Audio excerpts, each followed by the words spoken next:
Hey guys, I'm Michael. Thank you so much for checking out our first virtual Spectrum. I am so excited about this episode. Let us know what you think in the comments below. Also, don't forget Mother's Day is coming up in a few weeks, so make sure you tell your mother Happy Mother's Day. And enjoy the video. See ya.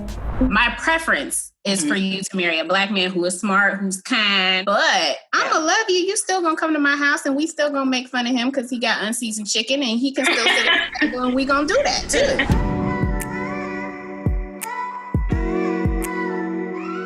My name is Felicia. I am a Black mother of 2 little girls, and I live in Miami, Florida. My name is Janelle. I live in Wake Forest, North Carolina, and I am a Black mom to one amazing little 6-month-old boy. My name is Andrea. I live in Humble, Texas. I am a Black mom to 4 Black boys. My name is Audrey Renee. I am a Black mother of a 5-year-old little girl, and I am from the Hampton Roads area in Virginia. My name is Danya, and I'm a Black mom to a 3-year-old and a 1-year-old. I live in Louisiana right now. Hi, I'm Latrice. I live in Tampa, Florida. Black mom to 3 beautiful girls. Hip hop is a bad influence on children. 3, 2, 1, go. And the songs that we grew up on, like Missy Elliott and Sierra, they were popping. The beats they get us moving. That's what makes us us. But the lyrics, you guys, all the time, it's always about sex and drugs here and there. And it's something that can be changed. I know a good amount of the R&B songs that we have are very soulful, gearing towards Black beauty nowadays, but a good majority is very inappropriate. I just saw her ready to... We disagree. I love it. Me too. I feel you strongly. And I think it's the wording of the question, hip hop. Mm-hmm. Everything is bad for our kids. It's not just hip hop. And when you say R&B, 95% of R&B songs talking about sex. Let's romance you. Let's turn off the lights. Exactly. And so when we continue to perpetuate like it's hip hop, no ma'am, country's talking about drinking, rock and roll's talking about killing themselves. Everything is impacting our kids. And so what we have to get back to doing is talking to our kids. Right. We cannot let music be the sole influence for our children. Right, but that makes it very broad. The question is for hip hop in particular. And like you said, that's what our role is for as mothers, to teach them right from wrong. Because, I mean, we were raised in that environment, but you guys are amazing women. Y'all have a good head on your shoulders, and so do I. So we have to continue that and teach our children the same way. I feel like there's a difference between hip hop and rap. To me, hip hop, it is Biggie, Tupac, even Kendrick Lamar. Those type of music have messages, and it gives them an open sight of what our culture is. And I don't think that's a bad thing. Now, when we speak about rap, Megan Thee Stallion, I don't want my child listening to that. Or, Nicki Minaj, I'm not really feeling that either. I don't have a daughter to say this woman who raps, my daughter can't listen to that. But I do have sons who I don't like for them to listen to NBA Youngboy. His lyrics are too much for them. Mm-hmm. And the things that he say, from my knowledge, he's speaking truth. He's speaking life situations of his own. I just don't want that type of enthusiasm given to my kids. I would go as far to say it's not rap, it's not hip hop, it's certain lyrics. Because like you said, we think of Megan Thee Stallion, who has a lot of songs that are very empowering besides just the things that you talk about, but you got to listen to her album to find and pluck it out. If that's a woman's choice to speak whatever she wants to speak, it's us women that are attacking her for that choice. For me, when I hear that hip hop is bad, it's hip hop is bad as it pertains to Meg and Nicki. But you rocking that Tupac and that Biggie and that Jay-Z, who's a whole adulterer, that's okay? No, let's not do that. Come on now. I want my child to marry someone Black. 3, 2, 1, go. I'm Black and I'm proud. No, I want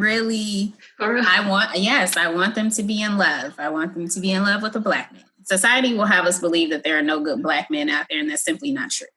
I want my daughter to be loved and loved well. And I don't care what the skin color is, because then that puts her in a box to thinking that I have to date a Black man because my mom wants me to date it, because that's what we're putting in our children's head. If you agree with the answer, that's what you're probably telling your daughter or your son. And that's fine if that's what you believe in. But we want to make sure that we emphasize a lot more than just dating a Black man. We want to emphasize, well, how is he treating you? Is he loving you right? Is he leading your household? Is he supporting you? I guess I want to stress that I want my daughter to be loved because I've been hurt. I don't care. It doesn't matter who I've been hurt by. I've just been hurt. And so at the end of the day, because I felt hurt and she's experiencing that with the lack of a man not being in her life, I don't care what race he is. I want her to understand what love is, period.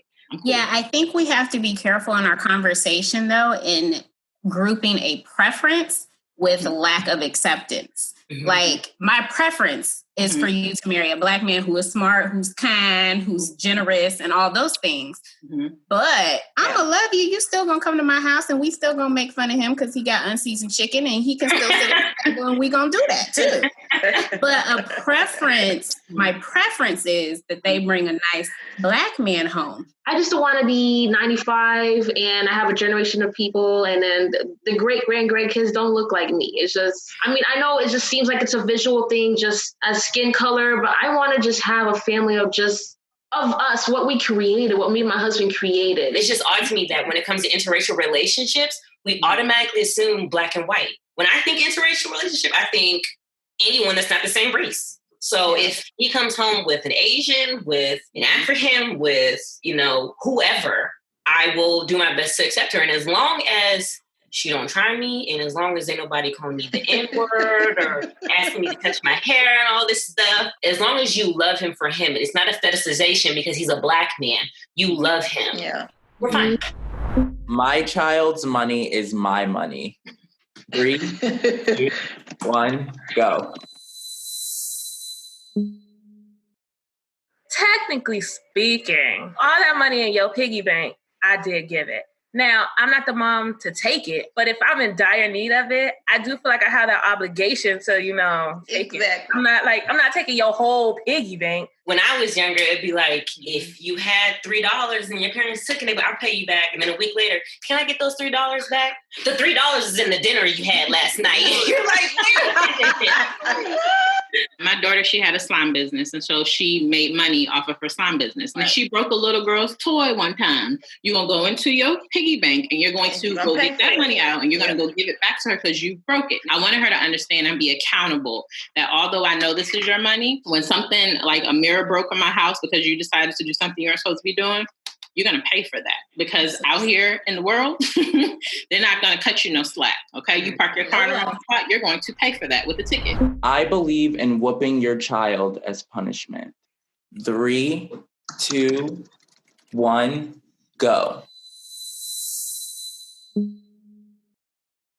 I disagreed with it because it's not about taking that completely away, like off the table, but I try to find other methods. And so I started to take away electronics because that's her thing. I learned my child and what she responds to. I have 4 sons, so I don't think that is necessary for everything that they do. Especially, I have 2 teenagers, a 10-year-old and a 1-year-old. So their punishments should all be different. So my sons like to play video games. They like to sit on their phones. And those are the only things that they really just care about, because a whipping is going to last, a few seconds. And they still get to go back to be on their phones and be on their games. So they kind of probably would prefer a whooping. And they know mama going to get tired anyway, because they some big boys. So it's not going to last. They get immune to it. Because they do. Whatever. They do. Let me just take this beat and then I'm going to go right back and do whatever I need to do. They get immune to it. And so I've gotten backlash from that, from my family. Yeah. Like the older generation, they are so gung-ho with that method that if I don't do it, I feel pressured to do it now, because if I'm not doing it and my child's not responding in a certain way, my mom is over here and my dad's like, you're not raising your child correctly. So the pressure from our own culture and family makes us believe that we have to use that method. With my 1-year-old, she definitely does get a little tat-tat. Because it's more of an attention grabber than it is, I'm trying to hurt you. You get what I'm saying? But the other thing is, because I'm a mother of 3 girls, I don't allow my husband to do any of that. Ever. Right.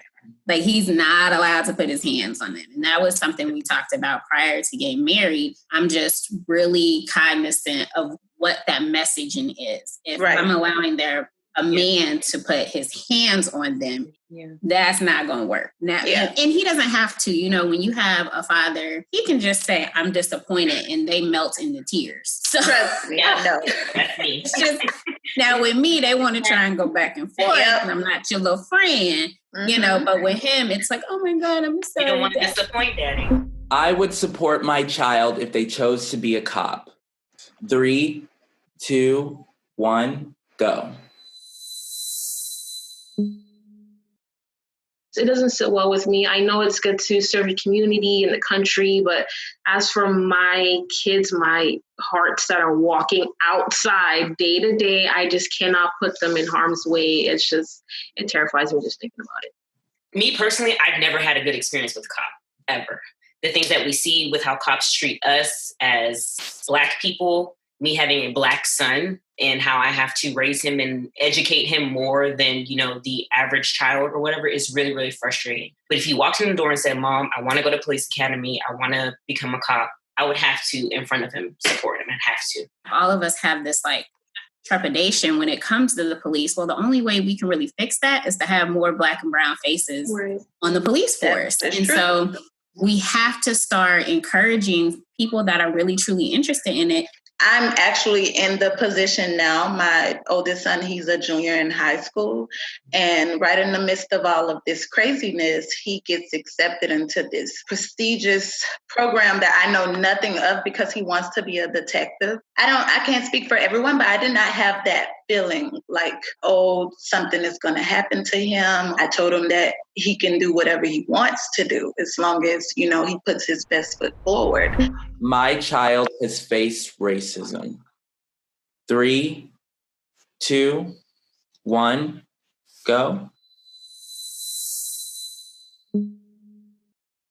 I said disagree because my daughter is 3 and all the kids around her age, they're at a stage of just realizing what colors are. Like a couple weeks ago, my daughter just told me that she was brown. Abby's always usually the only Black girl. And a lot of the white kids around her, they actually want to be like her. Like this one girl's like, I want to have skin like Abby. I want my hair to be curly like Abby, Mom. Like they're literally tugging on their mom's dresses. Like, and it's kind of weird, but at least it's not negative, you know, and I don't want her to experience that at her age. It's funny that this question came up because my daughter just experienced it probably like a couple weeks before they canceled school. I let her wear her hair out natural for the first time. It was just like in a twist out. These girls, she told me that while they was outside playing, that she couldn't play with them because she don't have hair like Elsa. Mm-hmm. And my daughter did not understand. She didn't understand what that meant. Then she came home and was like, Mommy, can you straighten my hair? And I was like, no. And so I just had to let her know, like, you have hair. And if they don't want to play with you because you don't have Elsa's hair, you find someone else. But that was the first conversation I had to have with her about race because it was the first time she ever had to deal with it. So it was kind of just like, are they learning that on their own, or is that parents teaching them that? The one that stands out to me when I have to get involved, because I try and teach them how to defend themselves and their culture. But when this teacher accused my daughter of stealing, then that was a whole nother conversation that I had to get into. And she had no proof. I brought the principal in. She was like, well, she looks like she stole. Wow. Oh, now it's finna get different real quick. Because I was like, what do you mean she looks like she would steal? Do you have proof that she stole? Well, she was the only one that was standing around the desk. And so my daughter was like, well, Mom, can I say something? I was like, you sure can. She was like, well, Valerie was standing by the desk too. But she didn't look like she stole anything. Oh. I ain't gonna tell y'all what I said. But I said a few things. But my daughter, she asked me, did she say that because I'm Black? I said, yes, baby, she did. Joe Biden is invited to the cookout. 3, 2, 1, go. Here's the thing about Joe. I feel like Barack Obama made Joe Biden look better than what we thought. And I don't think that Joe Biden's racist. Well, I'm not going to say that. I don't know if Don't let it be like that, Latrine. I don't know if he's racist or if he's just extremely senile, because a lot of the interviews, I'm just like, it might just be time to go golf for the rest of your life. It's enough. And if you're going to be invited to something like the cookout, which is a Black experience, you got to do better. You can't trust him. I don't know. He had me bamboozled. I really was rocking for Joe.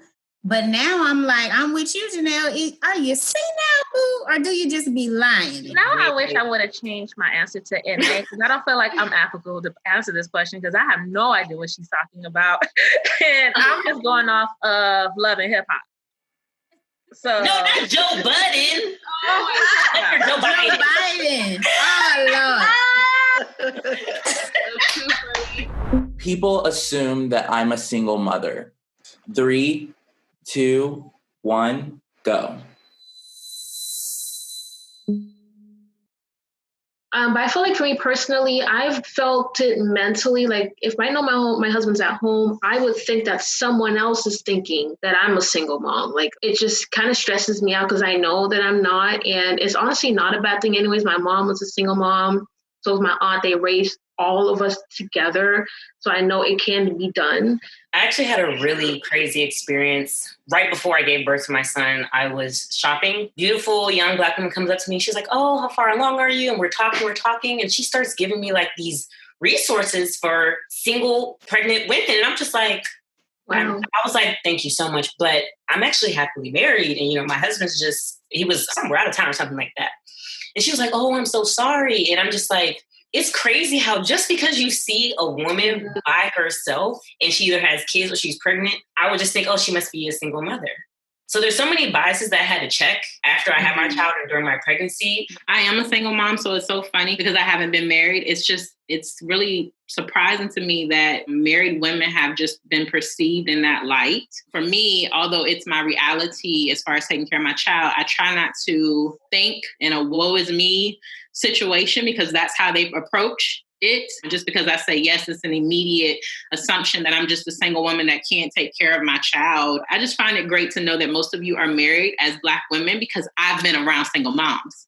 Right. And this kind of helped me step out of my comfort zone to know that our Black community, we do have households that have men in them and taking care of their kids. So it's really nice.